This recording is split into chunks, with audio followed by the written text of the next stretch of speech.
Okay, question number 5. The statement will be read by Tom, and this is directed toward Pete Muldoon, Councilman Stanford, and Jessica Chambers.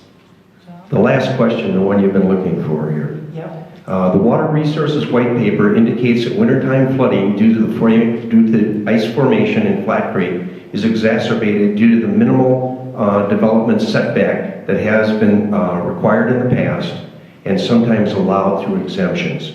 The question is, considering the large financial costs associated with flooding issues and the large degree of time and energy put towards such problems, if data could be used to show that existing setbacks would put said development at risk due to wintertime flooding, would you support increasing setback distances from watercourses for future development?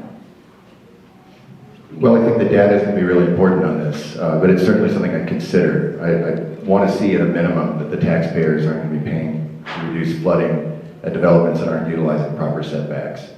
So I'm not sure if that's something that the Flat Creek Water Improvement District can deal with, but if not, we're going to have to make sure we're limiting any further taxpayer exposure. But I think we do have to acknowledge that the development history of the town with roads and with drinking water wells and with what's going on with Cache Creek is contributing to the problem. And so to the extent that that's the case, I do think that the town is responsible for at least mitigating some of that. Thank you. Councilman Stanford. Just to give you an overview of the setbacks in place right now, as you come in from the refuge into town, following Flat Creek through the businesses like Wendy's and the old Bubba's site, all the way to the Staples and the property where the old Teton Sagebrush Motel property. All of that is under a different setback for the creek for development than the areas farther west and downstream along the creek. It's 25 feet is the setback along those heavily developed corridors, like along Broadway, for instance, in North Cache. And then as you work your way downstream, from Carnes Meadow downstream, essentially it's 50 feet. So 50 feet is the standard in the county, and I think that's a better setback to strive for. In town, as Pete alluded to, the historical development pattern has been ad hoc, and people made decisions long ago that were well-meaning, and as we've seen, there have been consequences years later. I think there are opportunities along that developed corridor where the setback is currently only 25 feet. This is an idea that's still being worked on, but it's a proposal for a Flat Creek Blueway. And basically, it would provide incentives for the landowners and businesses if they want to redevelop their property. They would get some sort of an incentive in the form of parking, say, as a possibility, or additional development rights. But in return, the public would get a greater setback from the creek, and also possible access for, say, a pathway that would take you from like the Dairy Queen area over to the Staples. So going forward, if we're going to try to have a better development pattern, we have to try to come up with innovative strategies. What are the incentives? And regulations play a role, but Flat Creek has been awfully altered over time. It used to run where Broadway is now, and so trying to restore that is going to be a challenge, and I'm willing to work on that. Thanks very much. Jessica. Thank you. In reading the white paper, I was quite alarmed by the issue of tax burden and not taking care of our neighbors, which I think has come up with the Budge slide or the West Broadway slide as well. I don't view this as the responsibility of a dozen owners to mitigate the problems that came about through no fault of their own. I do think it's our job as a community to try and solve this problem and not try to put the blame or responsibility solely on the owners that are being affected. I don't think that that's what we need to do as a community.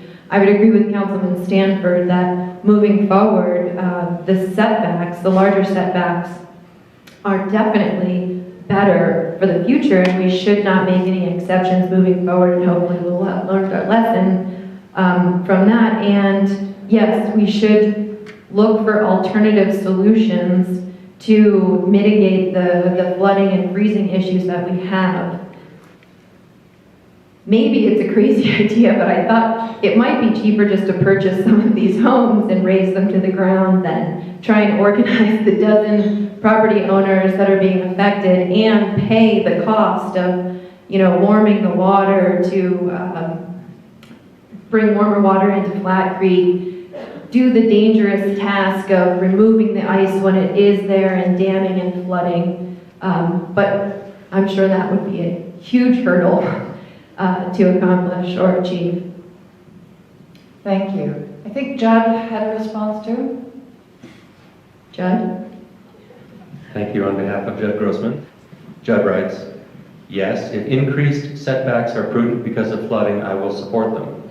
I'm also looking for opportunities to establish Flat Creek as a greenway with better public access. Okay, any follow-up responses from Mayor Flintner? Other than to make it really clear, I absolutely don't support deviating from the current setbacks. I think that was at the heart of one of the original questions.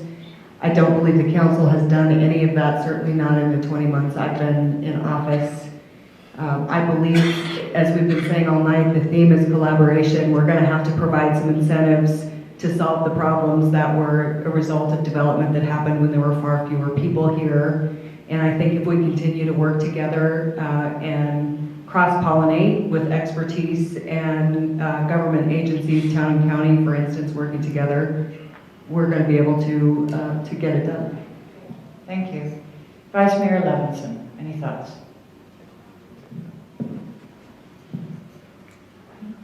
I just wanted to add a little bit more to the history that Jim alluded to. Most of those structures along Flat Creek, especially in the commercial area, were built before we had the setbacks.